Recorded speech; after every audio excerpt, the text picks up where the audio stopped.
ونستعينه ونستغفره ونؤمن به ونتوكل عليه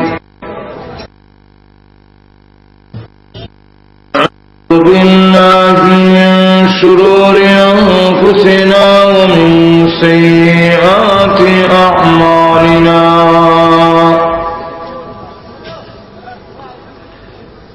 من يهده الله فلا مضل له ومن يضلله فلا هادي له ونشهد أن لا إله إلا الله وحده لا شريك له ونشهد أن سيدنا ومولانا محمدا عبده ورسوله الذي أرسل إلى الناس كافة بشيرا ونذيرا وداعيا إلى الله بإذنه وسراجا منيرا أما بعد فقد قال الله تعالى في كلامه المجيد وفرقانه الحميد أعوذ بالله من الشيطان الرجيم بسم الله الرحمن الرحيم إنا عرضنا الأمانة على السماوات والأرض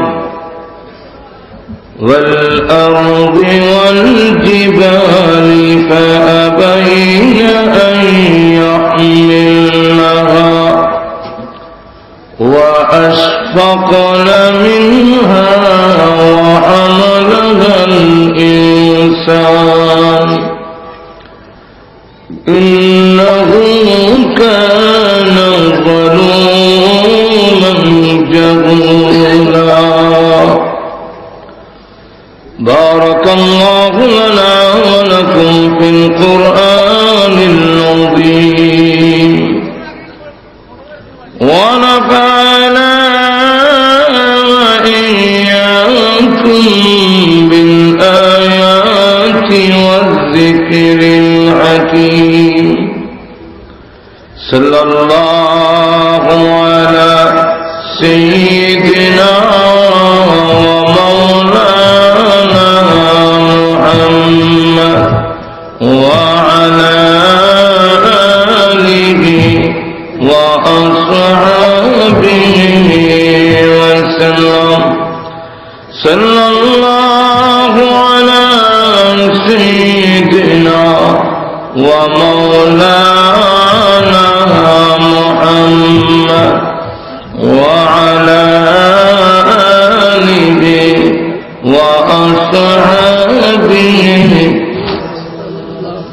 بلغ العلا بكماله كشف الدجى بجماله حسنت جميع خصاله صلوا عليه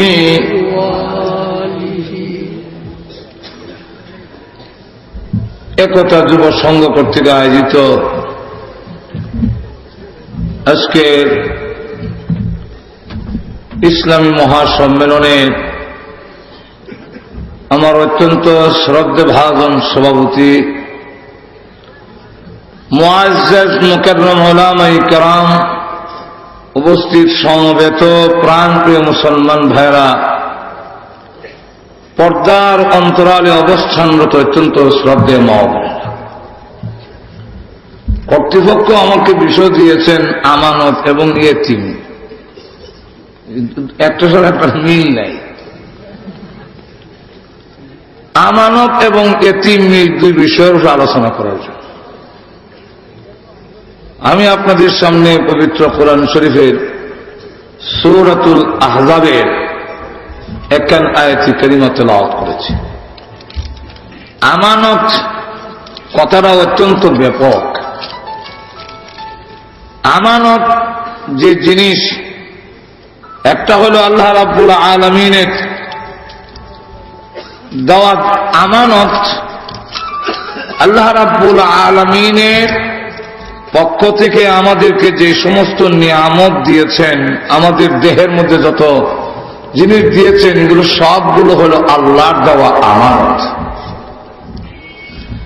আমানতের এক ব্যাখ্যা হলো মহান আল্লাহ রাব্বুল আলামিনের পক্ষ থেকে যে শরীয়ত দেওয়া হয়েছে, সেই শরীয়ত আল্লাহর দেওয়া আমানত।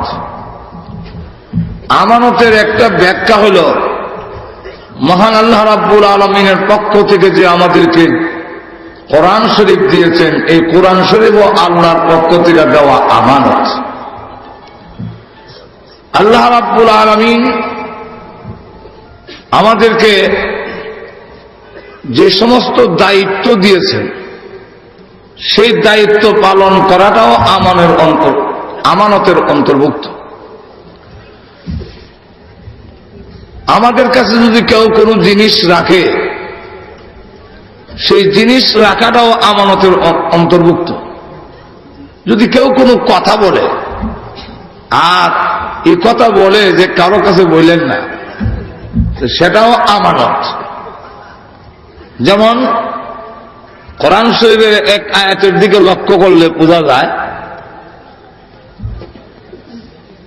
বনি কুরাইজার বেলায় কি সিদ্ধান্ত নেওয়া হবে। হুজুর সাল্লাল্লাহু আলাইহি ওয়াসাল্লাম মক্কা থেকে হিজরত করে মদিনায় আসার পরে মদিনার 3টা গোত্র ছিল ইহুদি। একটার নাম বনি কুরাইজা, একটার নাম বনি কায়নুকা, একটার নাম বনি নজির। এই 3 গোত্রর সাথে আল্লাহ রাসূল চুক্তি করেছিলেন যে কেউ তোমাদেরকে হামলা করলে আমরা তাদেরকে সহযোগিতা করব না, আর আমাদের উপরে কেউ হামলা করলে তোমরাও তাদের সহযোগিতা করো না। কিন্তু মক্কার সমস্ত দল ঐক্যবদ্ধ হইয়া কাবাগরের গিলাফ ধরে খানায় কাবার সাথে তাদের পেট স্পর্শ করে ওয়াদা করল যে মদিনার থেকে রসুলকে একবারে নিশ্চিহ্ন করে ফেলবে, মুসলমানদেরকে উৎখাত করে দেওয়া হবে। কাবাগরের দেওয়াল দইরা কারে মারবার লেগে কর। আল্লাহ রাব্বুল আলামিন ইচ্ছা করলে তখনই তাদের হাত পা অবশ করে দিতে পারতেন, কিন্তু তা না করে এইভাবে করলে হয়তো তারা বুঝতো যে আমরা রোগ হয়ে গেছে, বেমার হয়েছে। আল্লাহই দিবেন, কিন্তু জবাবটা দেওয়াইলেন মুসলমানের মাধ্যমে, যাতে মুসলমানের শ্রেষ্ঠত্ব তাদের কাছে আরো প্রকাশিত হয়। রওনা হয়ে গেল তখন সময়ে 15,000 সোলজার নিয়ে। 15,000। এর মধ্যে একটা গোত্র ছিল সন্ত্রাসী, কাবিলায়ে গাতফান। এরা মাঝে মাঝে পেশাদার লাঠিয়াল, যেমন আমাদের সমাজেও কিছু লাঠিয়াল থাকে, যে টেহাদে এর হুকুমের করতে যায়। আর তো যখন আসে না এরকম কিছু, এরা হইল পেশাদার। এদেরকে বলা হয়েছে যে খাইবার এলাকায় যত খেজুর হবে সব তোমরা দিলে আমরা সাথে মাইল হও, মুহাম্মদকে শেষ করে দিতাম। 15,000 সোলজার, এর মধ্যে 4,000 সোলজার ছিল যারা এক একজনে 1,000 সৈন্যের মোকাবেলা করতে পারে। এই অবস্থায় আল্লাহর নবী বিশ্বনবী রাহমাতুল্লাহ আলাইহি পরামর্শ করলেন কি করা যায়। এদেরকে কিভাবে ঠেকানো যায়? একদিকে প্রচন্ড শীত, 2 নম্বর হলো দেশের মধ্যে দুর্ভিক্ষ একটু অভাব, 3 নম্বর হলো গাছের মধ্যে খেজুর ভাগ্য রয়েছে, এই ফাঁকনা খেজুর তুই কেন যে ঝুমাই করতো। এই অবস্থায় শেষ পর্যন্ত বলল যে হুজুর, হযরত সালমান ফারসি রাদিয়াল্লাহু আনহু তিনি পরামর্শ দিলেন যে আমি পারস্য দেখেছি, বহিরাগত কোনো শক্ত হামলা আসলে এটাকে প্রতিহত করার জন্য বড় খাল খনন করা হয়। তাহলে আমরা একটা খাল খনন করে নিতে পারি যাতে করে হেরার ট্যাকেল দেওয়া যায়। শুরু হইল 3.5 মাইল লম্বা, 15 হাত, 10 হাত গভীর, 15 হাত প্রশস্ত। এই খাল খনন করার জন্য 10 হাত জায়গা 40 জন লোক দেওয়া হইল এই মাটি কাটার জন্য। এর মধ্যে বিশ্ব নবী রাহমাতুল লিল আলামিন নিজেও মাটি কাটায় অংশগ্রহণ করলেন। কেমন দুর্ভিক্ষ এবং অভাব, মাটি যারা কাটেন। এর মধ্যে একজন সাহাবী গিয়া বললেন, ইয়া রাসূলুল্লাহ, পেটের খিদায় লক্ষ্য করে দেখেন আমার পেটে পাথর বেঁধে রেখেছি। আর ওই সাহাবী বলেন, আমি যখন রসুলের কাছে গেলাম, গিয়া দেখি রসুলকে ভালো করে চিনা যায় না, কারণ ধুলা বালু সমস্ত শরীর ভরে গেছে। তো আল্লাহ রসুল বলেন, তোমার পেটে একটা পাথর আর আমার পেটের দিকে তাকায়া দেখো, আমি বিশ্ব নবীর 2টা পাথর বেঁধে রেখে দিয়েছি। এইভাবে খাল খনন করার কাজ চলছে। কিন্তু যিনি পরামর্শ দিলেন যে খাল খনন করলে প্রতিহত করা যাবে, উনার বংশের মধ্যে আল্লাহ এমন হাত্তর হলায় দিলেন যেটা উঠানো অসম্ভব না। আবার রসুলের ডাক দেওয়া, এর ভিতরে তো খনন করতে হবে, ডাকটা ডিঙ্গায় যাওয়া সম্ভব না, এটার ভিতরে যেতে হবে। কিন্তু এত বড় পাথর পড়েছেন, এটাকে সরানিও সম্ভব না, ভাঙ্গাও সম্ভব হইতেছে না। আল্লাহ নবীর কাছে গিয়ে বললেন, বিশ্ব নবী রাহমাতুল লিল আলামিন তার হাতের কুদালের উল্টা পিঠ দিয়ে কোরআনের আয়াত তেলাওয়াত করেন। আর যখন নাকি আঘাত করলেন, এমন দূরে আঘাত যে আল্লাহ নবী বিশ্ব নবীর গায়ে এই পৃথিবীর 4000 পালোয়ানের শক্তি দেওয়া। বিশ্ব নবী এমন দূরে আঘাত করলেন, যার পরে আগুন জ্বলে উঠল। রসুল তখন বললেন আলহামদুলিল্লাহ। আবার যখন আঘাত করলেন, আগুন জ্বলে উঠল, পাথর টুকরা হয়ে গেল। আর রসুল আবারও বললেন আলহামদুলিল্লাহ। সাহাবীরা জিজ্ঞাসা করেন, ইয়া রাসূলুল্লাহ, আলহামদুলিল্লাহ বললেন কেন? তখন আল্লাহ রসুল বলেন, আমি যখন আঘাত করলাম, আগুন জ্বলে উঠেছে, তখন পারস্যের রাত আঘাত আমার চোখের সামনে আল্লাহ তুলে ধরেছেন। আর জিবরাইল আমার কানে কানে বলল, সেই দিন বেশি দূরে নয়, পারস্য আপনার উম্মতের পায়ের তলে এসে যাবে। আবার যখন আঘাত করলাম আর আগুন জ্বলে উঠলো, তখন রোমের রাজপ্রাসাদ গুলো আমার চোখের সামনে তুলে ধরা হইল। জিবরাইল আমার কানে কানে বলল, সেই দিন বেশি দূরে নয়, রোম ও আপনার উম্মতের পায়ের তলে আসবে। ওই যে বিল্ডিং দেখা যায়, এটা আপনার উম্মতের পায়ের তলে আসবে। রসুল এই কথা বলার পরে মুনাফিকরা তো একবারে হট্ট হাসিয়ে ফেটে বললেন, শুনতে মুখে হাসি ভাই, পেটে খাওয়ান নাই, পিঠ গুড়ার কাপড় নাই, আর রোম এবং পারস্য স্বপ্ন দেখে এটা নাকি এসে যাবে। আল্লাহ সঙ্গে সঙ্গে তার জবাবে কোরআনের আয়াত নাযিল করলেন। কি আয়াত? আল্লাহ বলে দিলেন, এদেরকে বলে দিন, এরা এই আসার কোন অর্থ দরকার নাই, কারণ পৃথিবীর রাজত্বের মালিক আমি আল্লাহ। মালিক কে? আল্লাহ। قل اللهم مالك الملك تؤتي الملك من تشاء وتنزع الملك ممن تشاء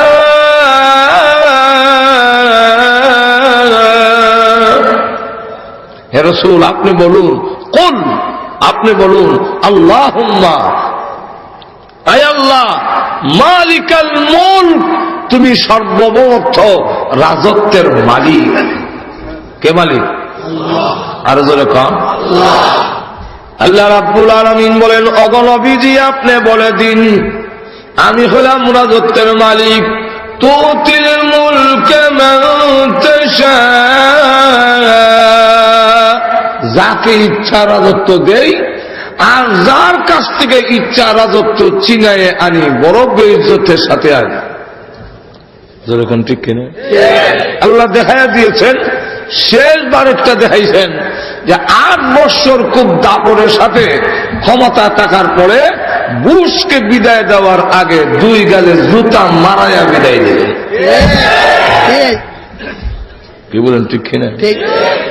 যাক, তো এখন এই সুযোগে ইহুদিদের সাথে যে চুক্তি ছিল, এরা কয় আর চুক্তি রক্ষা করে লাভ নাই, মুহাম্মদ এখন থাকবেই না, তাহলে আর চুক্তির দরকার কি? তারা চুক্তি ভঙ্গ করে ফেললো। সাহাবাই কারাম এত পেরেশান হইলেন, আল্লাহ নবী এত পেরেশান হয়েছেন, জিন্দিগিতে এত পেরেশান কোনদিন হন নাই। বিশ্ব নবী পর্যন্ত 4 ওয়াক্ত নামাজ পড়তে পারেন নাই, ফরজ নামাজ আদায় করতে পারেন নাই। আম্মাজান আয়েশা রাদিয়াল্লাহু আনহা বলেন, আমি হুজরা শরীফে তাঁবুর ভিতরে ছিলাম, আল্লাহর রাসূল 1 মাস পর্যন্ত বিছানায় শুতে পারেন নাই। এত পেরেশান আল্লাহর রাসূলকে আমি জিন্দিগিতে কোনদিন দেখি নাই। সাহাবীরা এত পেরেশান, এক তো সোলজার সামনে সব ঐক্যবদ্ধ হয়ে আসছে, 3,500 থেকে 3,500 মুসলমান, আর এদিকে 15,000 অস্ত্রে শস্ত্রে সুসজ্জিত বহুজাত বাহিনী, এরা বহুজাতীয় বাহিনী এসেছে হামলা করার জন্য। আমাদের পেট গোড়ার কাপড় নাই, পেটে খাওয়ান নাই, গাছে খেজুর পেকে আছে, আর বাড়িতে যে স্ত্রী সন্তান রেখে এসেছি, ইহুদিরা যদি চুক্তি ভঙ্গ করে ফেলে, এখন আমাদের বাড়িঘরও নিরাপদ নয়। একদিকে তো আমাদের চিন্তা, অপরদিকে আমার বাচ্চার চিন্তা, বড় চিন্তা, এরাও তো নিরাপদ নয়। এই ইহুদিরা চুক্তি ভঙ্গ করেছে। চুক্তি ভঙ্গ করে যে দৃষ্টিও দেখাইল, গাদ্দারি করলো। এখন সকল সাহাবীরা পেরেশান। আল্লাহ রাব্বুল আলামিন এই যুদ্ধে মুসলমানদেরকে বিজয়ী দান করলেন। সুবহানাল্লাহ। বিজয়ী দান করলেন, বুঝেন কেমন? আল্লাহু আকবার। এত বড় সোলজার এবং এত শক্তিশালী এক কাবের, এর নাম ছিল আমের ইবনে আব্দে উদ। সে গুড়া দৌড়াইয়া ইপার এসে গেছে, খাল খনন করার পরেও লাভ দিয়া গুড়া দিয়া ইপার এসে দেখে বলে যে তোমাদের মধ্যে কে আছে জান্নাতে যাবে? তোমাদের মুহাম্মদ তো বলছেন মরলে, যুদ্ধের ময়দানে মরলে জান্নাতে যাও, তো জান্নাতে যাওয়ার কারো শখ থাকলে আমার সামনে আসো, জান্নাতে হয়ে যাই। নাউযুবিল্লাহ। জান্নাতে পৌঁছানোর মালিক কে? হ্যাঁ নাকি? এটা কি রিসার্চ করে কয়? রাসূল বলেন এর জবাব দেওয়ার মতো কে আছে বলো তো দেখি। এমনি একজন যুবক দাঁড়িয়ে বললেন, আমাকে অনুমতি দেন, তুমি বসো। আর কে আছে? আবারও উনি দাঁড়াইলেন, তুমি বসো। আর কে আছো? আবারও উনি দাঁড়াইলেন। এই যুবকের নাম হল হযরত আলী। হুজুর আমাকে অনুমতি দেন, তার মোকাবেলা করার জন্য আমি প্রস্তুত। আল্লাহ রাসূল বলেন, ও আলী, লাভদাদে দাঁড়ায় যাও, কম বয়সে চিনছো তারে? তার নাম আমের, তার বাবার নাম আব্দে উদ। সে 1000 সৈন্যের মোকাবেলা করতে পারে। তুমি যে লাভদা দাঁড়ায় গেলে। হযরত আলী রাদিয়াল্লাহু আনহু বলেন, নবীজি আপনি যদি দোয়া করেন আর আল্লাহর সহায় যদি হয়, 1000 সোলজার লাগবে না, আমি একাই তার জন্য যথেষ্ট। সুবহানাল্লাহ। আল্লাহ রাসূল অনুমতি দিলেন। তার সামনে হযরত আলী গেলেন। সে ডাক দিয়া কয়, তুমি তো আবু তালেবের ছেলে, তোমারে চিনি, তুমি আমরার দেশের ওই এই দেশের হেক্টর ভাড়াও। হযরত আলী রাদিয়াল্লাহু আনহু বলেন, দেখ বেহুদা কথা বলার জন্য আসি নাই, শোনার জন্য আসি নাই। মুসলমান বেহুদা কথা বলে না, যে কাজে আইসি কাজ আরম্ভ কর। তখন কয়, তাহলে তুমি আগে করো, কম বয়স তোমার। হযরত আলী রাদিয়াল্লাহু আনহু জানায় দিলেন, শোনো মুসলমান কোনদিন কারো উপরে আগে অস্ত্র ধরে না। তুমি যদি অস্ত্র ধরো তখন আমি প্রতিহত করব, ঠিক আছে, হামলা সামলায়। এমন প্রচন্ড আঘাত করছে, হযরত আলী রাদিয়াল্লাহু আনহু ঢাল সামনে ধরল, কিন্তু ঢাল মাঝখান দিয়ে দুই টুকরা। হযরত আলী রাদিয়াল্লাহু আনহুর মাথার পাগড়ির উপরে এসে যখন আঘাত করলো, পাগড়ির পেশ খেটে তরবারি মাথার ভিতরে ঢুকছে, রক্ত বের হয়ে মাথার পাগড়ি এবং দাড়ি সহ রক্তে লাল হয়ে গেছেন। এবার হযরত আলী রাদিয়াল্লাহু আনহু বলেন যে আমি তোমার উপরে হামলা করব, তোমার শক্তি থাকলে তা ফিরাইও। নারায়ে তাকবীর আল্লাহু আকবরের ধ্বনি দিয়া উপর থেকে যখন তরবারি উঠাইয়া খালি নিচের দিকে নামাইছে আল্লাহু আকবার, এমনি সে ঢাল ধরছে, ডাল মাঝখান দিয়ে দুই ভাগ, তার মাথার উপরে বসছে, লাকড়ি যেভাবে দুই ভাগ এইভাবে সে লেগে গেছিল। ঘোড়ার উপরে বসছে, ঘোড়াও দুই টুকরা।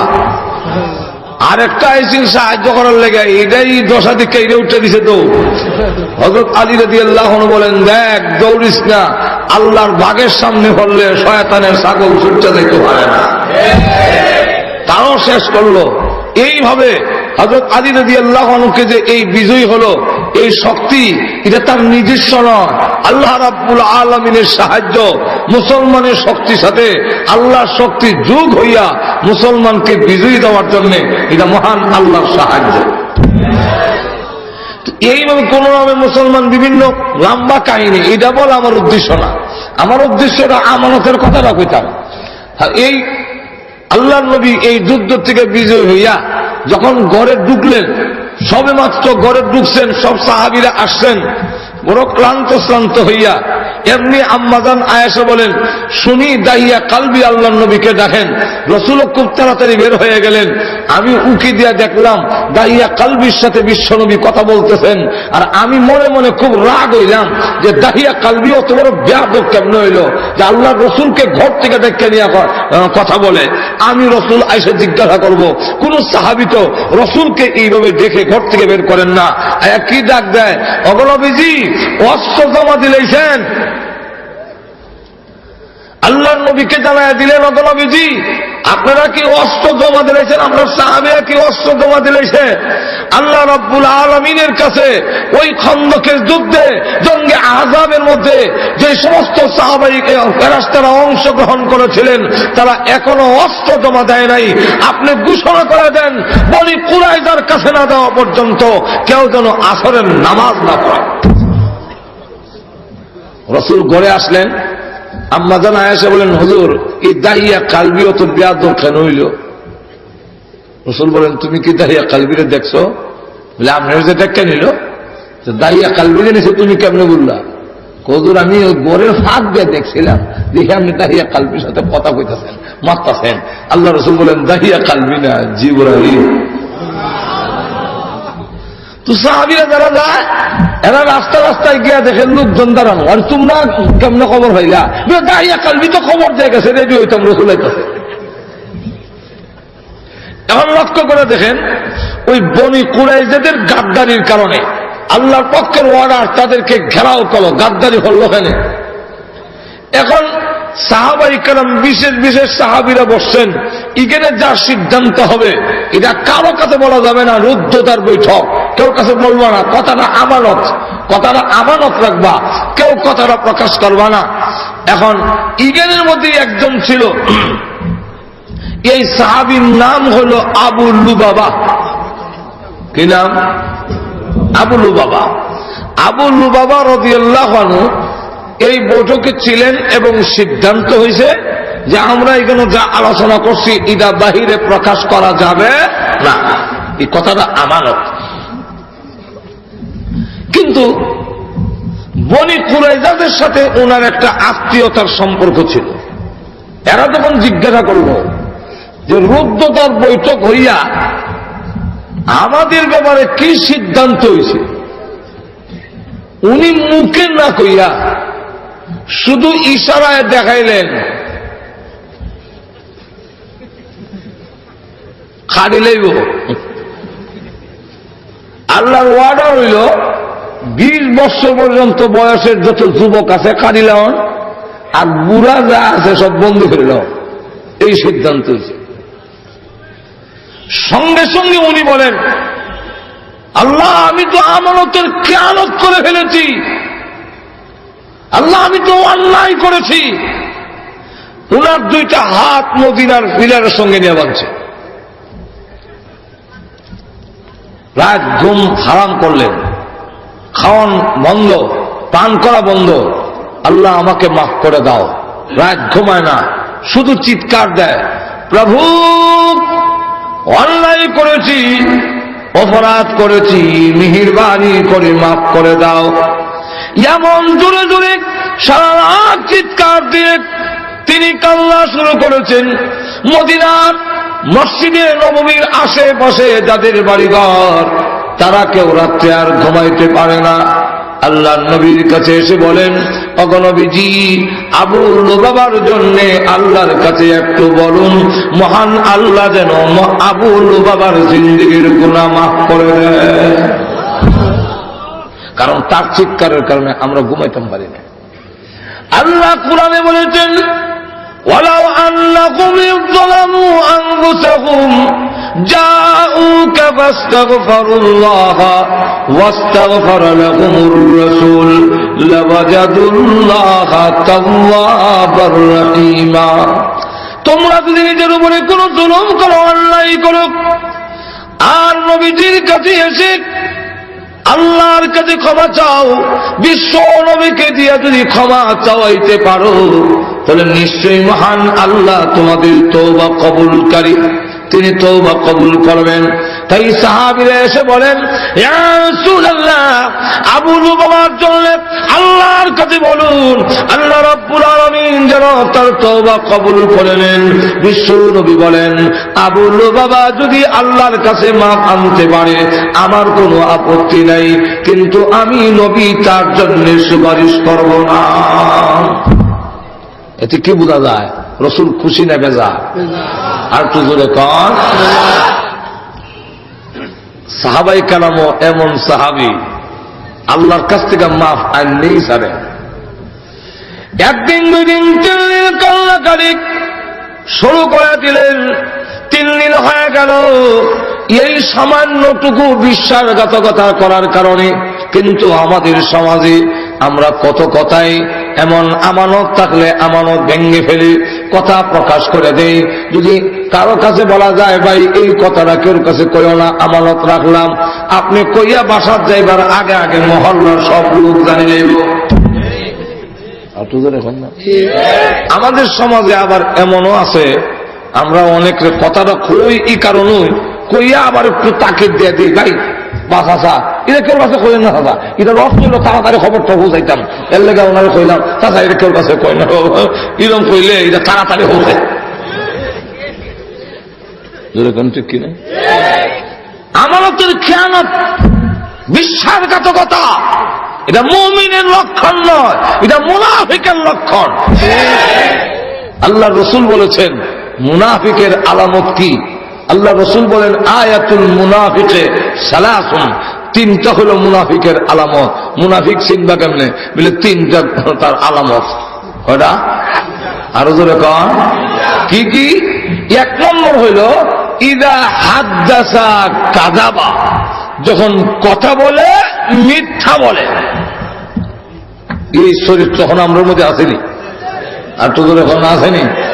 কথা বললে মিশা কথা কই বেশি। 2 নম্বরটা হল ওয়াইদা ওয়াদা আখলাফা, 2 নম্বরটা হল ওয়াদা করলে ওয়াদা ভঙ্গ করে। যেরকম ঠিক কিনা?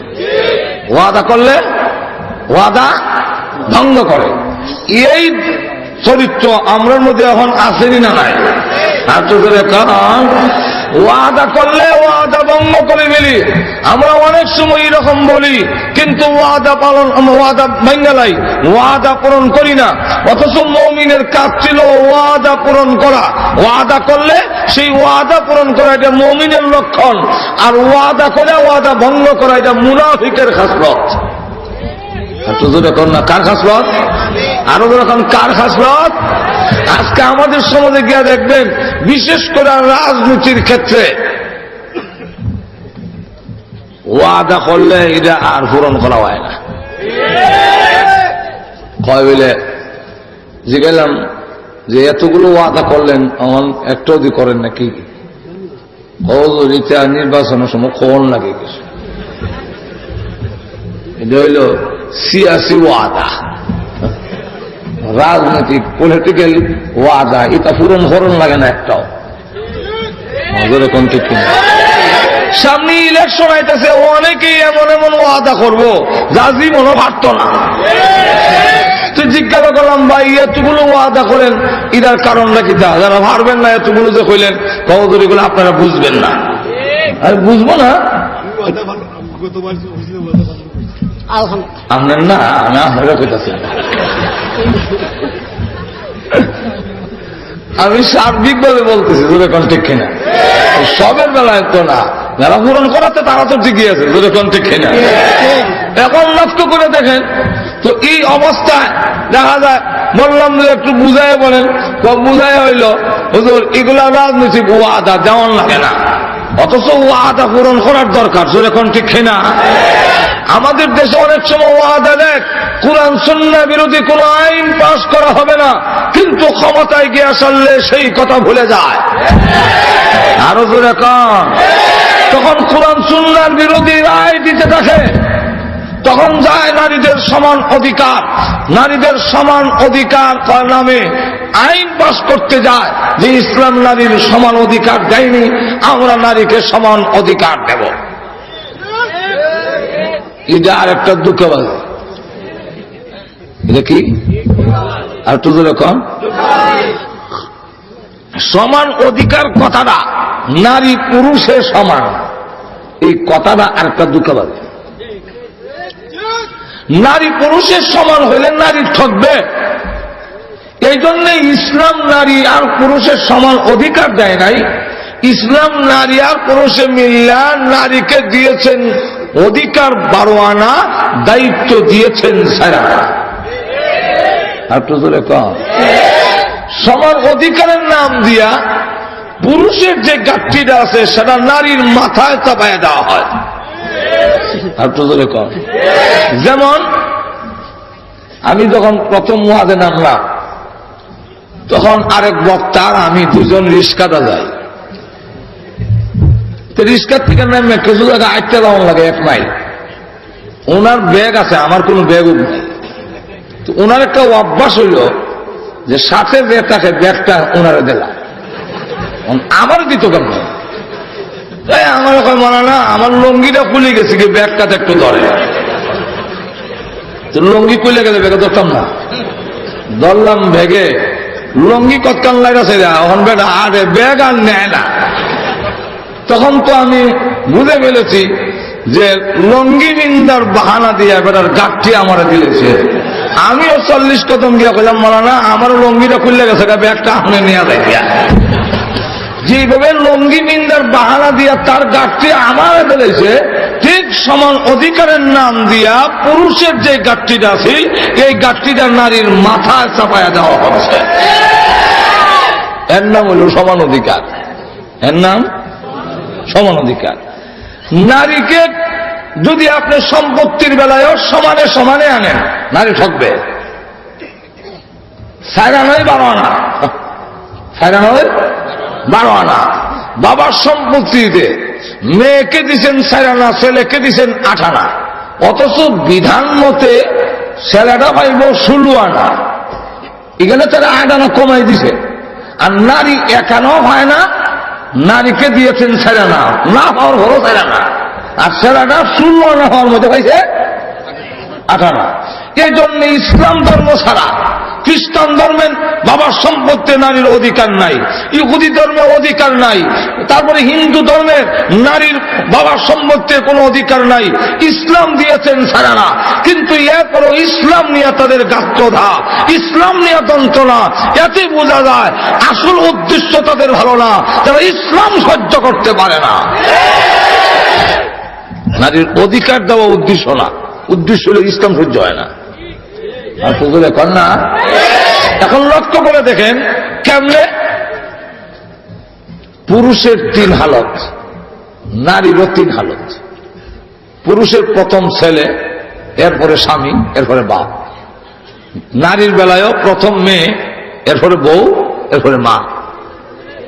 আর হুজুর এখন ঠিক কিনে ছেলে যখন ছেলে থাকে 15 বছর বয়স হওয়ার পরে বাবার কোনো দায়িত্ব নাই, ওয়াজিব নয় যে তার বিয়া করে তো তার খরচ বহন করত।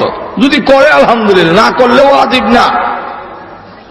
তাহলে ছেলে বড় হইয়া রুজি কইরা এরপরে বিয়া করত, তাহলে বিয়ার খরচটা তার মাথার। আর তোদের এখন কিন্তু মেয়ের বেলায় ইসলাম ঘোষণা দিয়েছেন 15 বছর বুঝি না, 20 বছর বুঝি না, 25 বছর বুঝি না, যতদিন পর্যন্ত আরেকটা ছেলের হাতে হস্তান্তর না করবে ততদিন পর্যন্ত তার বিয়ার খরচ, তার খাওয়ানোর খরচ, তার কাপড় চোপড়ের খরচ, তার শিক্ষার খরচ, তার চিকিৎসার খরচ সম্পূর্ণ বাবার উপরে ওয়াজিব।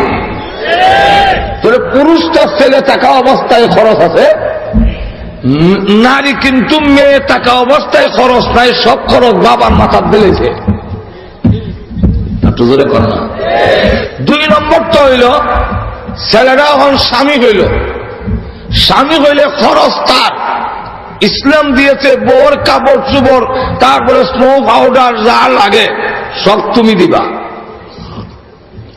এমনকি শ্বশুর যদি আসে দৌড় দিয়া ইলিশ মাছ গিয়ে আনবা, এটা তোমার পকেট থেকে, বউরও হন দিত না, তোমার বাপ আছে 10 টাকা দেয়। কথাটা বুঝছেন নি ব্যাপারটা? তাহলে এখন লক্ষ্য করে দেখেন নারীর 2 নম্বর হালত বউ হইল, বউর বেলা খরচ নাই। আর পুরুষটা স্বামী হইল তখন তার খরচ। যখন ঠিক না, গেল 2 নম্বর হালত।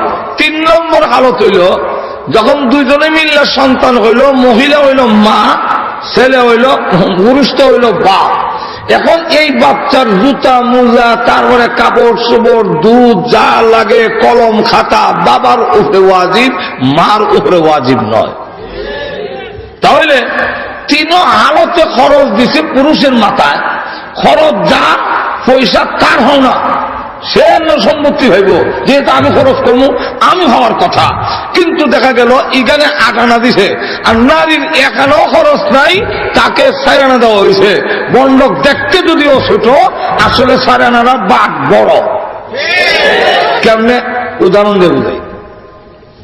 আপনার এক ছেলে 20 বছর বয়স, আরেক ছেলের বয়স হইল 7 বছর, দুজন বাপের বাড়ি যাবে, নানার বাড়ি যাবে। তো নানার বাড়ি যাবে যে, এই নানার বাড়ি যাইবার সময় বড় ছেলেটাকে বাবা 100 টাকা পকেটে দিয়া, আর ছোটটারে তো কিছু না দিলে হয় না, অথচ বড়টায় সব খরচ দিয়া লয়ে যাবে। অথচ এরা না দিলেও চলে, কিন্তু না দিলে হে কানবো, এর লেগে 50 টাকা দেয়, এটা তোর পকেটে তো। আবার বড়টারে কয়ে দিছে নানার বাড়ি যেতে গেলে রিক্সা ভাড়া, টেম্পু ভাড়া, বাস ভাড়া, রাস্তার যদি আইসক্রিম খাওয়ানো লাগে, চিপ খাওয়ানো লাগে, তোর এখান থেকে খাইস, এর 50 ধরিস না। যেরকম ঠিক কিনে এখন হ্যাঁ গাড়ি তুলতে গিয়ে বাড়া দেবে, তোর তো 50 বাড়াস না, এখন দিতাম না। বলে কেন গাড়িতে রাস্তা তো নিবি না? আমি দাম হ্যাঁ, তুমি দিবা দিকে তো তোমার বন্ধব বলো 100 আর আমার 50। যেরকম ঠিক কিনা। এই কারণে নারীর কাছে যদি খরচ চাওয়া হয়, নারী বলবে আমি দেবো না। বলে কেন দিবা না? তুমি দাও। বলে তুমি দাও। বলে আমি দিব কেন? বলে তুমি দিবা দেখো তুমি আসবো। ঠিক কিনা। এখন নানার বাড়ি গিয়া দেখে যে রিক্সা ভাড়া, টেম্পো ভাড়া, বাস ভাড়া, আইসক্রিম খাইছে, তারপরে বরিশালে আমরা খাইছে, তারপরে চিপ খাইছে, ইটাও গলতা খাইয়া খরচ করে 100 যে দিছিল হের এমটি পকেট এখানো হলে নাই, আর হের 50 থেকে 49 পয়সা না। এবার বলেন মন্ডপ কোনটা বড়?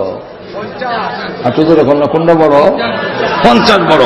তো নারীকে 4 আনা দিয়া বলছেন এই 4 আনার কোন খরচ নাই, আর পুরুষকে 8 আনা দিয়ে যাবতীয় খরচ তার মাথায় দিয়েছে। এখন যদি সমান সমান বলা হয় যে সমান সমান, তোমারও 100, এই বাচ্চারও 100। এখন রিক্সা ভাড়া দাও, বাস ভাড়া দাও, এরপরে টেম্পো ভাড়া দাও, আইসক্রিম দেখেছো বিল দাও, এরপরে যা আছে সব দাও। এখন দিতে গিয়ে দেখা যাইব এর মনটা 100 খরচ হইয়া আরো 2 সেরানে রেল লাগবো। জোরে কোন ঠিক না? এই কারণে নারীকে সমান দিলে নারী ঠকবে। আর তো জোরে কোন না? অপরদিকে লক্ষ্য করে দেখেন, আমি তখন আমেরিকা, তখন এই দেশে শুনলাম, ওই দেশের নিউজে দেখাইলো এবং ওই দেশের বাংলা পত্রিকা দেখাইলো যে এক বিচারপতি রায় দিয়েছেন হেজাবের দরকার নাই, হেজাব এটা কোনো ঐচ্ছিক, এটা জরুরি নয়। বাবা তার মেয়েকে বলতে পারবে না, স্বামী তার স্ত্রীকে জবরদস্তি করা যাবে না, যার মন চাই করবে, যার মন চাই করবে না। এই আইন যখন ঘোষণা দেওয়া হলো, একটা বাংলাদেশের মুসলিম কান্ট্রি, আপনারা দেখেছেন পত্রিকায় দেখেছেন যে দুবার একটা মসজিদ পরিদর্শন করতে গিয়ে ব্রিটেনের রানী তার বুরকা হইয়া হাতের মধ্যে মোজা লাগাইয়া যে এই তো মসজিদ উদ্বোধন করব, এই কারণে হেজাব মেনে মসজিদ পরিদর্শন করেছেন। আর এটা একটা মুসলিম কান্ট্রি যেখানে সকালে আজানের মাধ্যমে এদেশের মাঝি মাল্লার ঘুম ভাঙে, যেখানে আজান শুনে কৃষক মাঝি মাল্লারা বের হয়, স্কার ড্রাইভার বের হয়, এদেশের পশু পাখির ঘুম ভাঙে আল্লাহু আকবার ধ্বনিতে, আকাশ বাতাস মুখরিত হয়, যেখানে সন্ধ্যা হয় আল্লাহু আকবরের মাধ্যমে। সেই দেশে হেজাবের বিরুদ্ধে রায় এরা দেশের কোন জনগণ মুসলমান মেনে নিতে পারে না। আল্লাহ আমি এবার আগেই দেখি গজব ছেড়ে দিচ্ছি, সামলাও, পর্দা যখন লাগতো না তো সামলাও। এটাই যা, এটার নাম ইফটিজিং। এখন না ইফটিজিং যে এটা আগে আসেন না, এটা ওই রায় দেওয়ার পরে আল্লাহ গজব ছাড়ছে। তোমরা যখন বলছো যে হেজাবের কোন দরকার নাই, তখন এই ইফতিজাররা আত্মিকার নারীরা রক্ষা হওয়া কথা তখন কয় বোট নিল, এত বোট নিলেব এগুলো যা করতাম না, এইখানে কি আবার টান মারবো। এখন ঠিক কিনে এখন আর্মি দিতে পারে, পুলিশ বিডিআর দিতে পারেন, রায় দিতে পারেন, 1 বছর জেল দিতে পারেন, কিন্তু ইফতিজাররা ইফতিজিং করার থেকে কোনদিন বিরত হবে না যতক্ষণ পর্যন্ত হেজাবের রায় না দেওয়া হবে, পর্দার হুকুম না দেওয়া হবে। এই দেশের নারীদের ইজ্জত রক্ষা করা কিছুই সম্ভব হবে না।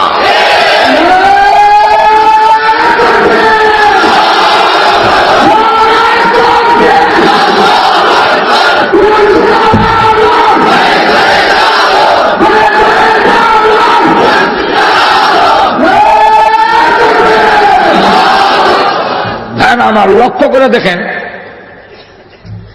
বিলাই নাকের আগে সুটকি লটকাইয়া যদি আইন দেওয়া হয়, এই বিড়াল সুটকির যদি মুখ লাগাবি 50টা বেদ, এইরকম আইন দিলে বিলাই ঠেঙ্গ মাত্র।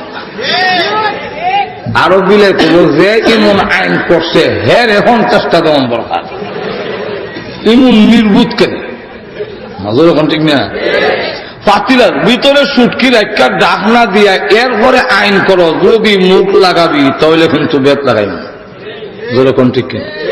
ঠিক তেমনি ভাবে নারীগুলোকে স্নো পাউডার আলতাল খাতরা লাগাইয়া উঁচা দুটা আর টাইট পিট পোশাক পরিধান করাইয়া যুবকদের নাকের ডগার আগে দিয়ে আহন যাওয়ানের ব্যবস্থা করে দিব। এরপরে যদি আইন করে যুবকরা ধরবি না, ইফতিজিং করবি না, এটা যুবকের ঠেঙ্গ মানত না।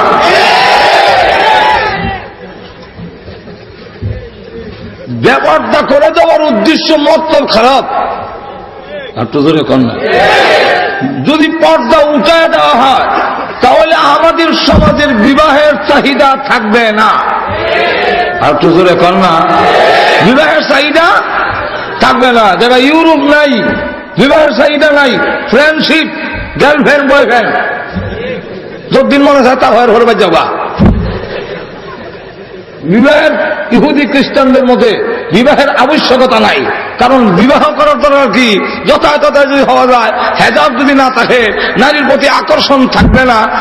এই জন্য এক কলেজের দেওয়ালও দেখি কে জানে লেখছে, হে কুমার তুমি বিয়াতে রাজি হও না কেন? কুমার বুঝছুনি ফাইট কাজে বানায় হে কুমার না, কিন্তু যে বিয়া করছে না পুরুষ সে কয় কুমার, মহিলারা কয় কুমারী। এখন হে কুমার, তুমি বিয়াতে রাজি হও না কেন? কোন বাটফারে জানে আবার জবাব লিখে গেছে নিচে দিয়া। জবাবটা কিটা? পরের দিন আবার দেখি জবাব লেখা। জবাব কি লেখছে? সস্তায় যেখানে দুধ পাওয়া যায় গায়ে হালে খেয়ে। ঘুমাই গেছেন কেন? অর্থটা বুঝছেন না?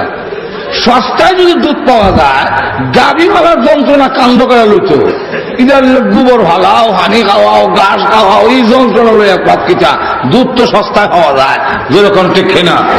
ঠিক তেমনি ভাবে নারী যদি যথায় তথায় পাওয়া যায়, নারী যদি যথায় তথায় পাওয়া যায়, আমাদের সমাজে চাচ্ছে এখন বিজয়ী কনসার্টের নামে এবং বিভিন্ন আনন্দ উৎসবের নামে ভারত থেকে নর্তকী এনে অর্ধলেংটা করে নাচ দিয়ে এদেশের যুবকদের চরিত্র এবং ইফতিজিং বন্ধ করা যাবে না। এখন লক্ষ্য করে গিয়ে দেখেন, আল্লাহু আকবার, তো যদি পর্দা না থাকে, নারী যদি যথায় তথায় পাওয়া যায়, তাহলে যুবকরা নারীর বোঝা কাঁধে নেওয়ার আবশ্যকতা থাকবে না। হাত জোরে কম। আর এটা থাকবে, এটা মানুষের চরিত্র, এটা কই লোকাম হতো না, অটোমেটিক আইন দিল দেবো।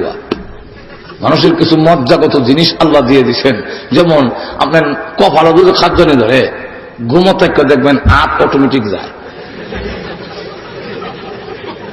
আপনি ঘুমো আর যা, আজকে খাওয়ান লাগে না, খাদ্য হয়ে দেয়, যেরকম ঠিক কিনা? আমি মুখের মধ্যে যদি তেঁতুল দিয়া আপনারা সরকারের সামনে কিছু জিব্বা টাক্কর দেই, অটোমেটিক আপনার মুখে তো হানি উঠব। অনেকে তো মনে উঠে গেছি কি, এখন যদি কেউ হয় আমার উঠে না, তো এটার অর্থ দুইটা। একটা হইল হের লম্পট স্বীকার করে না, আর একটা হইল হের জিব্বার দোষ আছে, এটা চিকিৎসা করার দরকার। ঠিক তেমনি ভাবে নারী দেখলেও পুরুষের আগ্রহ হবে, এটা আল্লাহর জন্মগত দেওয়া। সুতরাং ইদার থেকে রোধ করতে হলে মাঝখানে পার্টিশন, হেজাব, পর্দার দরকার। আর তো না, যাই হোক, আমরা অনেক সময় অনেক ওয়াদা দেয়, কিন্তু ওয়াদা অনুযায়ী অনেক সময় কাম করে না, যেরকম ঠিক কিনা?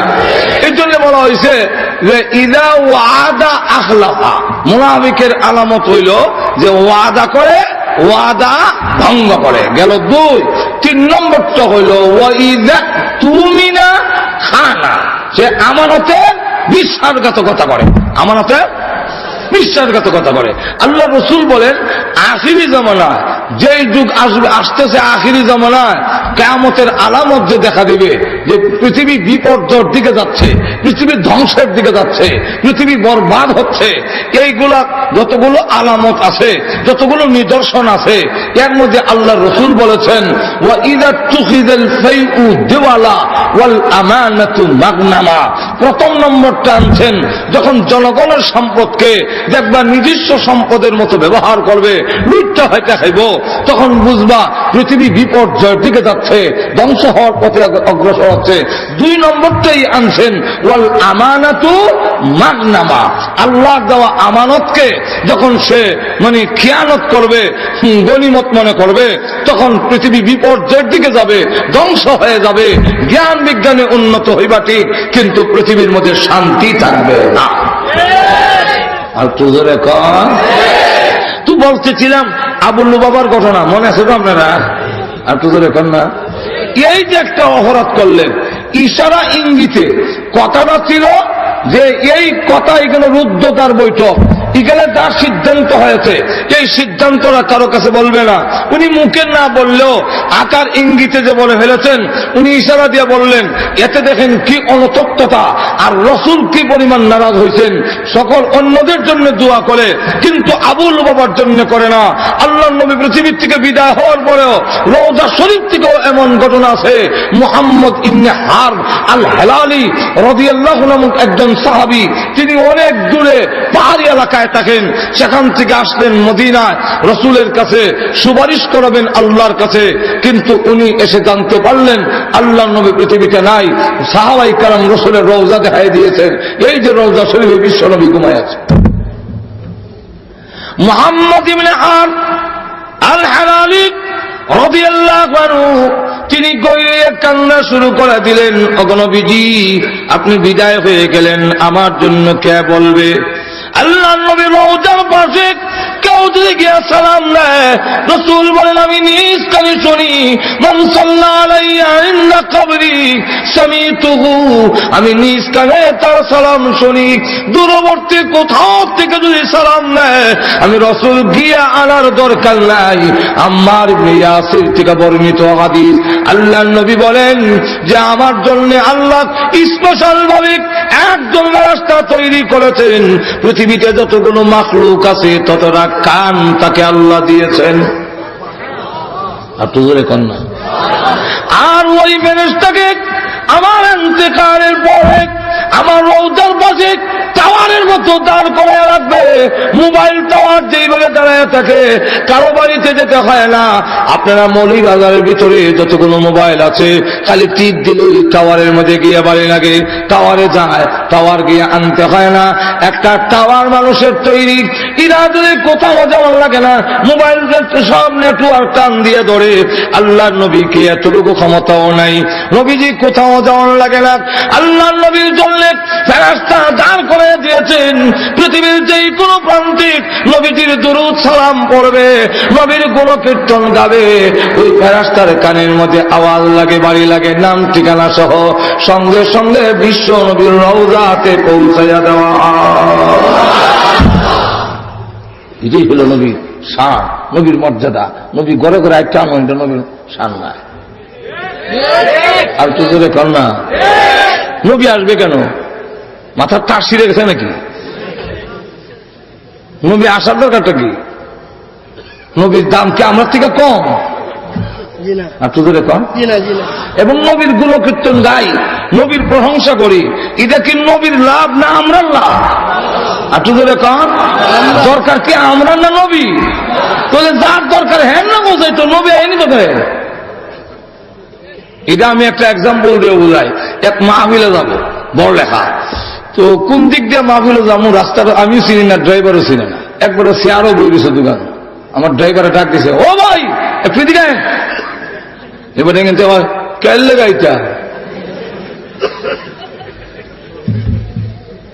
কেলে গাইতা, রাস্তাটা দিকে গাইতাম। কোন দিকে যাবো? রাস্তার দিকে নেই, তোমার দরকার, তুমি আর নাই, আমি যেতে পারি। আমার ওটা থেকে হাসি, আমি বিশ থেকে বইয়া বললাম ঠিক কইছে রে, ঠিক আছে গায়া। আর মনে মনে করলাম ও আদের একটা পয়েন্ট হইলাম। চেয়ার থেকে বেড়া এনা দেখে, ড্রাইভারের দেখে, তোমার দরকার তুমি আর নাইবা। তো আল্লাহর নবী আমরা দেখাই তো কেন? বিশ্ব নবী তো আল্লাহর ঘরে সম্মান, জোরে কোন ঠিক কিনা? তাহলে আমরা কেন? এই জন্য আমরা দোয়ার মধ্যে বলি, আল্লাহ আমরা দুরূদ আর সালাম বিশ্ব নবীর রওজাতে পৌঁছাইয়া দাও। এত জোরে কোন ঠিক কিনা? তো আল্লাহর নবী রওজা থেকে সব শুনে রওজার পাশে গিয়ে সালাম দিলে, মুহাম্মদ ইবনে আল হারারি গইরে যখন কান্না শুরু করেছে, একবার উঠে দেওয়া, আবার জমিনে গইরায় দুলা বালু উড়াইয়া দেয়। নবী গো, আপনি পৃথিবীর থেকে বিদায় হয়ে গেলেন, আমি জানিও না। ওগো নবীজি, আমার জন্য, আমার মতো গুনাহগারের জন্য আল্লাহর কাছে কে বলবে? আমি এসেছি একটি বিষয়ে আপনাকে দিয়ে আল্লাহর দরবারে সুপারিশ করাবো। ওগো নবীজি, আপনি পৃথিবীর থেকে বিদায় হয়ে গেলেন। অস্থির বেকরার হয়ে যখন কান্দে, এমনি শুনে রওজা শরীফ থেকে আওয়াজ আসতেছে, এ মুহাম্মদ ইবনে আর কান্দিস না, আমি রওজা শরীফ থেকে তোমার জন্য আল্লাহর কাছে দরখাস্ত করেছি, মহান আল্লাহ তোমার দরখাস্ত মঞ্জুর করে নিয়েছে। অসংখ্য ঘটনা। আবু বকর সিদ্দিক রাদিয়াল্লাহু আনহু লাশ যখন নাকি রোজার পাশে নিয়ে রেখে বলল, আসসালাতু ওয়াসসালামু আলাইকা ইয়া রাসূলুল্লাহ, আপনার হিজরতের সাথী, আপনার দুনিয়ার সাথী আবু বকর সিদ্দিককে নিয়ে এসেছি, অনুমতি দিলে পাশে শোয়ামু, তাহলে বড় গুরুস্থানে নিয়ে যাবো।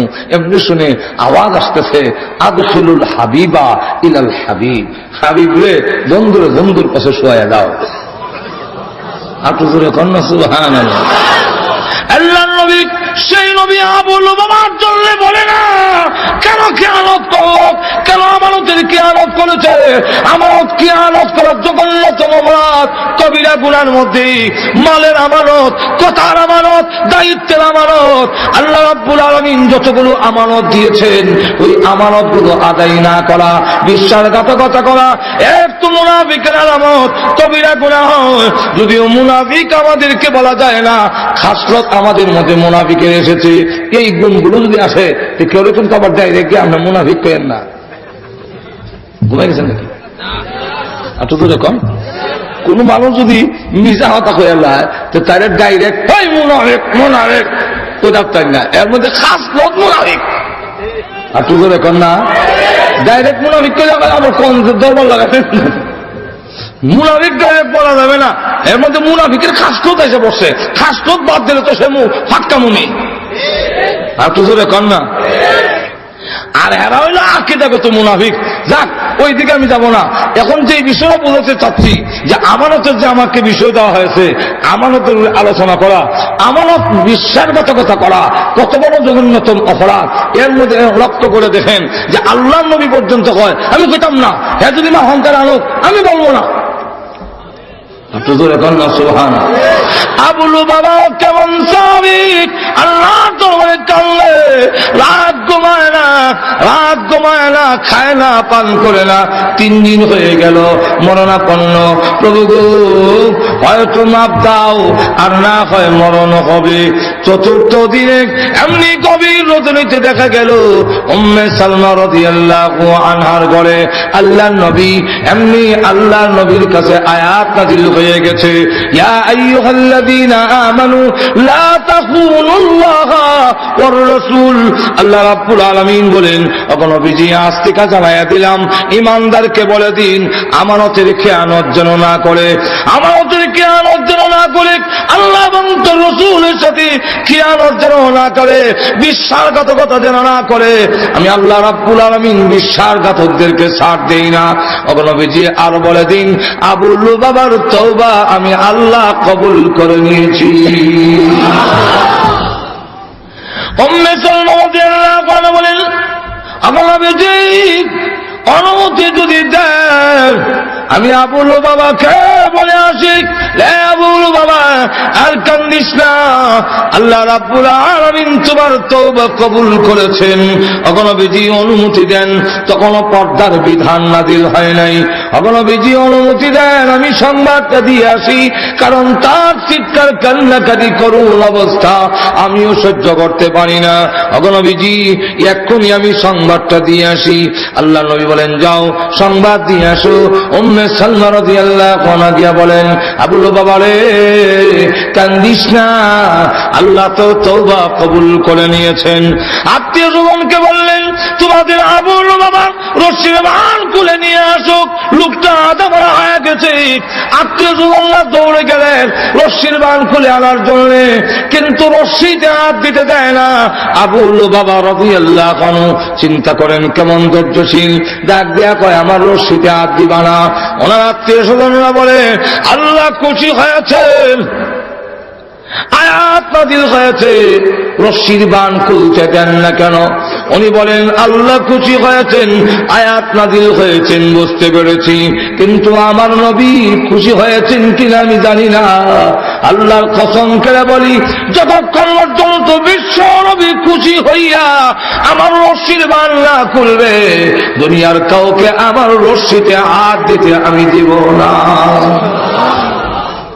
আল্লাহ নবী নিজে গিয়া রশির বান খুলিয়া দিয়া হয় যে আল্লাহ যেখানে খুশি আমি রাসূল কি নারাজ থাকবো, আমিও খুশি হয়ে যাব।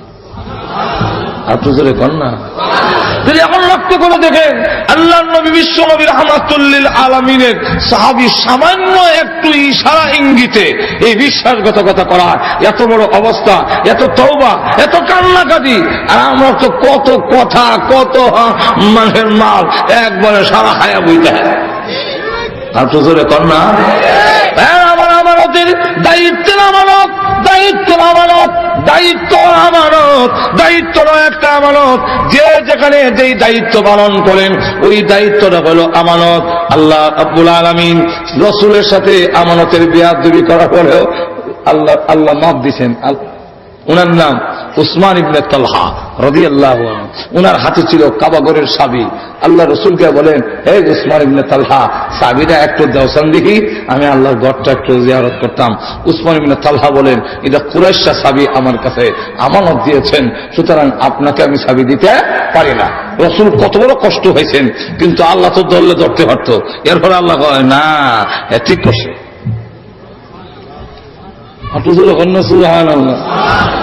উসমান ইবনে তালহা রাদিয়াল্লাহু আনহু তিনি চাবি দিলেন না। রসুল মনে কেমন কষ্ট হয়েছেন, ভাষণটা শুনেন।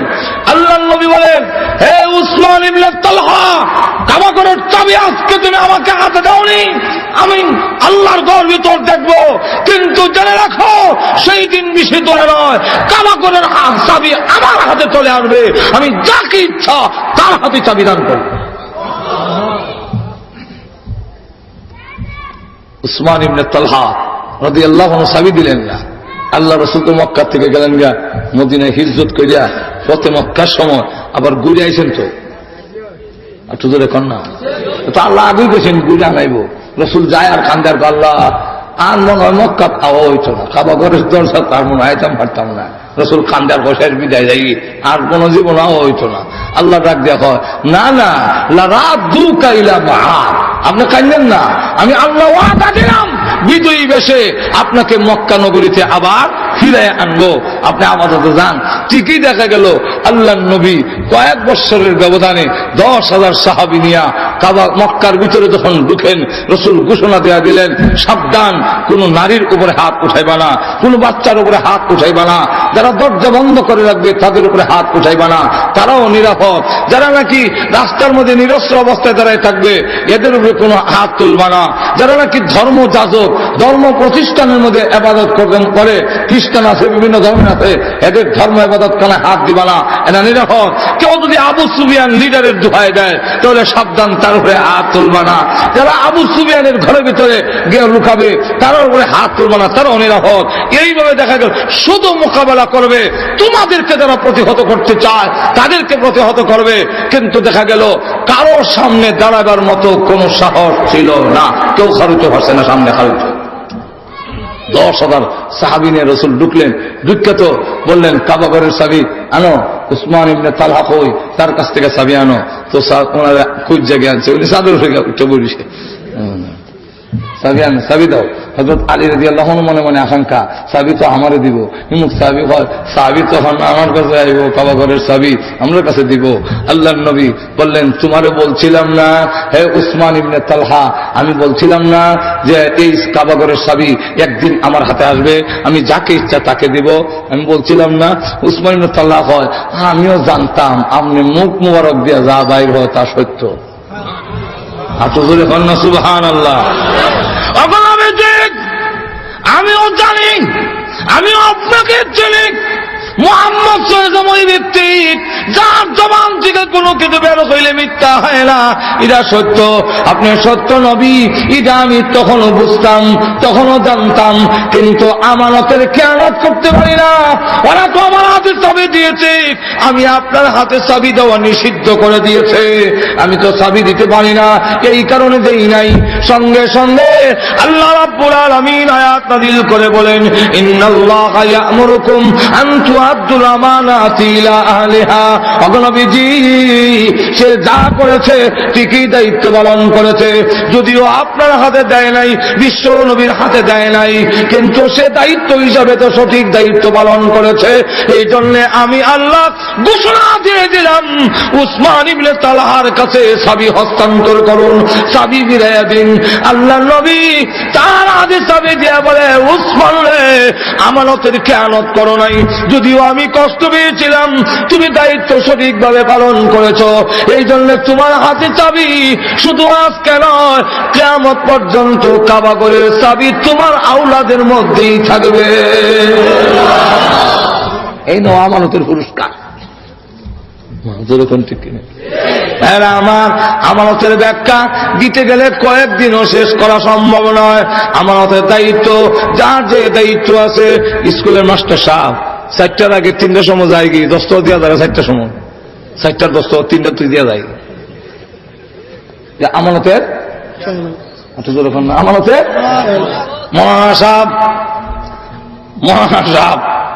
উনিও মাঝ হায়া আইসে 11:10টায় আমানতে আমানতে যাকে যে দায়িত্ব দেওয়া হয়েছে এগুলো আল্লাহ রাব্বুল আলামিনের দেওয়া আমানত। এই আমানত সঠিকভাবে যদি পালন না করে তাহলে কিয়ামতের মাঠে আল্লাহর সামনে জবাব দিতে হবে। পরিপূর্ণ ঈমানদার হতে পারবে না। আল্লাহর নবী বলেছেন যার মধ্যে আমানতদারি নাই তার মধ্যে পরিপূর্ণ ঈমান নাই। পরিপূর্ণ ঈমান নাই। আল্লাহ রাসূল বলছেন লা ঈমানা লিমান লা আমানাতা লাহু, যার ভিতরে আমানতদারি নাই তার তো ঈমান নাই। কিন্তু মুহাদ্দিসিনে কেরাম ব্যাখ্যা দিয়া কয় একবারে কাফির কওয়া যায় না, পরিপূর্ণ ঈমানদার না, পরিপূর্ণ মুমিন না। আমানতদারি 1 নম্বর হলো কথার আমানত, 2 নম্বর হলো মালের আমানত, 3 নম্বর হলো দায়িত্বের আমানত। আপনাদের কন্যা এই দায়িত্বের ব্যাখ্যাটা আবার অনেক বড়। মহান আল্লাহ রাব্বুল আলামিনের পক্ষ থেকে আমাদেরকে কিছু দায়িত্ব দিয়েছেননি? আপনাদের কন্যা কি দায়িত্ব দিয়েছেন? 1 নম্বর হলো আল্লাহ রাব্বুল আলামিন আমার মাথা থেকে পা পর্যন্ত সমস্ত অঙ্গ প্রত্যঙ্গ দিয়া এগুলাকে দিয়েছেন আর বলেছেন সঠিক জায়গায় তুমি ব্যবহার করবা, সঠিক জায়গায় তুমি এগুলা ব্যবহার করবা, নিষিদ্ধ জায়গায় ব্যবহার করবা না। এই যে আল্লাহর দেওয়া আমার দেহের মধ্যে যতগুলো আমানত, হাত আল্লাহর দেওয়া আমানত, হাতের মধ্যে শক্তি কার দেওয়া? আমার পায়ের মধ্যে চলন শক্তি কার দেওয়া? আমার নাকের মধ্যে ঘ্রাণ শক্তি কার দেওয়া? জিহ্বার মধ্যে কথা বলার শক্তি কার দেওয়া? চোখের মধ্যে দেখার শক্তি কার দেওয়া? আল্লাহ রাব্বুল আলামিন মাথা থেকে পা পর্যন্ত যে সমস্ত অঙ্গ প্রত্যঙ্গ দিয়েছেন সবগুলো আমাদের কাছে আমানত দিয়েছেন। এই কারণে এর জবাব দিতে হবে। যদি আমানতের খেয়ানত করি তাহলে আল্লাহ রাব্বুল আলামিনের কাছে অবশ্যই এর জবাব দিতে একটু ধরে কোন জবাব দিতে হবে। আল্লাহ রাব্বুল আলামিন যে শরীয়ত দিয়েছেন, ইসলামের বিধিবিধান দিয়েছেন, সেটাও আল্লাহর দেওয়া আমানত। আল্লাহর নবীও ঘোষণা দিয়েছেন, হে উম্মতেরা আমি চলে যাই, 2টা জিনিস তোমাদের কাছে আমানত রেখে যাই। একটা হলো আল্লাহর কোরআন, আর একটা হলো আমি নবীজির হাদিস। এটাও তোমরা আমানতদারি আদায় করবে, আর না হয় এর জন্য জবাব দিতে হবে। কিয়ামতের কঠিন ময়দানে দায়িত্ব সঠিকভাবে পালন করলাম কিনা? আল্লাহ রাসূল হাদিসের মধ্যে বলেছেন আলা কুল্লুকুম রাঈন ওয়া কুল্লুকুম মাসউলুন আন রাইয়াতিহি। প্রতিটি মানুষ দায়িত্বশীল আর তার দায়িত্ব সম্পর্কে আল্লাহর দরবারে জবাব দিতে হবে। যখন হবে কি হবে না? ওয়ার রাজুলু রাঈন আলা আহলিহি ওয়া হুয়া মাসউলুন আন রাইয়াতিহি। প্রতিটি মানুষ তার পুরুষ হলো তার পরিবারের রাখাল, দায়িত্বশীল। এই দায়িত্ব সম্পর্কে জবাব দিতে হবে। এইভাবে আল্লাহর নবী বিশ্ব নবী রাহমাতুল লিল আলামিন বলেছেন কিয়ামতের মাঠে আল্লাহ রেখে দেওয়া, আল্লাহর নবীর রেখে দেওয়া আমানত, কোরআন শরীফ আল্লাহর দেওয়া আমানত, রাসূলের হাদিস শরীফ আমাদের কাছে রেখে দেওয়া, এরা নবীজির রেখে দেওয়া আমানত। এরা সম্পর্কে কিয়ামতের মাঠে এই জন্যই জিজ্ঞাসা করা হবে আমানত আদায় করেছো কিনা। কিয়ামতের কঠিন ময়দানে আল্লাহ রাব্বুল আলামিন যখন লাইনে দাঁড় করাবেন, এবং উম্মতে মুহাম্মদীরা প্রথম জিজ্ঞাসা করবেন লৌহে মাহফুজকে কোরআন শরীফ কই? জিবরাইল নিয়ে গেছে। আর জিবরাইলকে জিজ্ঞাসা করা হবে কই নিয়ে গেছো? জিবরাইল বলে রাব্বুল আলামিন কোরআন শরীফ নিয়ে আলা কলবিকা লিতাকুনা মিনাল মুনদিরিন। আলা কলবিকা কলবে মুহাম্মদ সাল্লাল্লাহু আলাইহি সাল্লাম, বিশ্বনবীর সিনার মধ্যে আমি আমানত রেখেছি। কিয়ামতের মাঠে বিশ্বনবীকে জিজ্ঞাসা করা হবে কতটুকু আমানতদারি আদায় করেছেন, জবাব দেন। নবীজি ডাক দিয়ে বলে ওগো প্রভু, 1.25 লক্ষ সাহাবীর সামনে ভাষণ দিয়া কোরআন শরীফ আমার উম্মতের কাছে আমানত রেখেছি। উম্মত দাঁড়াও, লাইনে দাঁড়াও। সব লাইনে দাঁড়াইছে। রাসূল দেখে জবাব দিয়া আমানতের জবাব দিয়ে যেত না। এমন সময় আল্লাহ রাসূলকে আল্লাহ একটু টাইম আমারে দিবেন, কি করবেন? বলে আমি আদম নবীর কাছে যাব। যান, দিলাম। আদম নবীর কাছে গিয়ে বলবেন ওগো আদম নবী, এই মাঠে যে লাইনে দাঁড়াইছে আমানতের কাঠগড়া জবাব দিবে লেগে, এরা আপনার সন্তান আর আমার উম্মত, তো আমরাও চলেন আমিও যাই। আল্লাহর কাছে গিয়ে যখন বলবো, আপনি বলবেন এক কথা, আমি বলবো আরেক কথা। আপনি বলবেন আল্লাহ আমার সন্তানকে মাফ দাও, আমি বলবো আল্লাহ আমার উম্মতকে মাফ দাও। কথা তো শুনতে দেখা যায় দুই রকম। ঘুমাই গেছেন কেন? অনেক কথা আছে না শুনতে, কাম একটাও। একবেলা বড় খাওন নাই তো ভাবলো বউ বাচ্চা সবগুলো শ্বশুর বাড়ি ছড়াই দেই, কদিনে লেগিয়া চৈত মাসের অভাবটা গেল গা। তখন কেমনে কই হ্যাঁ অত ওই অভাবই আছে, তো হান্ডি ভাতিল বেগে ভেঙ্গিয়া বউর কাছে গিয়া কর তোমার বাহুর বাড়ি যাও, বাচ্চার কাছে গিয়া কর তোরা নানার বাড়ি যা, আমি আমার শ্বশুর বাড়ি যাই। কথা শুনতে বোঝা গেছে তিনটা, বাহার বাড়ি যা, নানা বাড়ি যা, শ্বশুর বাড়ি যাই। জায়গা তো একটা ওই ঘুরাই যেরকম ঠিক। প্রভু আপনি বললেন আমার সন্তানদেরকে মাফ দিন, আমি বলবো আমার উম্মতদেরকে মাফ দিন। তখন দেখা যাবে আপনার সন্তান মাফ দিলে আমার উম্মতই মাফ পাইব, আর আমার উম্মত যদি মাফ দেয়, আমার দরখাস্ত যদি মঞ্জুর হয়, তাহলে আমার উম্মতে মাফ পাবে, আপনার সন্তান মাফ পাইব, অসুবিধা নাই। চলুন না দুইজন যাই, আপনি প্রথম নবী, আমি শেষ নবী। প্রথম এবং শেষ নবী যদি আল্লাহর দরবারে দরখাস্ত করি, তাহলে বোঝা গেল গোটা নবীর জমাতের ভিতরে আছে। ঠিক কিনা? আদম আলাইহিস সালাম কয় যান, আমি পারবো না, সন্তানের দরকার নাই, আগামী যান বাছাই। বিশ্ব নবী কেঁদে কেঁদে আল্লাহর দরবারে বলবেন প্রভু, প্রভু গো, বাবা হইয়া সন্তানের দায়িত্ব ছেড়ে দিছি, আমিও নবী হইয়া উম্মতের দায়িত্ব ছেড়ে দিতে পারলাম না।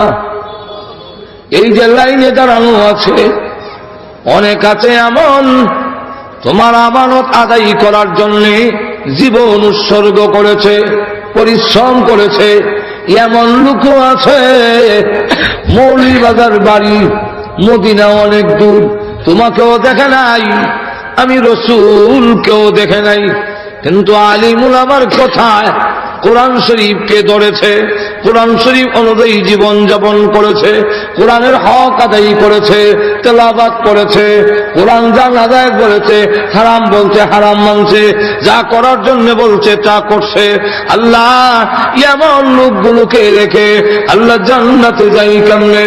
এমন ভাবে কান্না শুরু করবেন, আল্লাহ আল্লাহ রাব্বুল আলামিন তখন ডাক দিয়ে বলবেন, ওগো নবীজি আর কান্দেন না, আপনার মাথা উঠান, আমি আল্লাহ আমার কোরআনের হাতে দায়িত্ব ছেড়ে দিয়েছি। কোরআন তাকে বলবে যে আমার দ্বারা আদায় করছে এর মা। এ কোরআন দেখো চান লাইনে কে কে আছে, সবির আলী, দবির আলী, সেরাক আলী, নসির আলী ধরে ধরে আনছে। এই যে আল্লাহ এই দিয়ে আমার কিছু খেদমত করছে। আর এই এক একজনের নামে যে ৯৯টা কে অপরাধিত হবে না।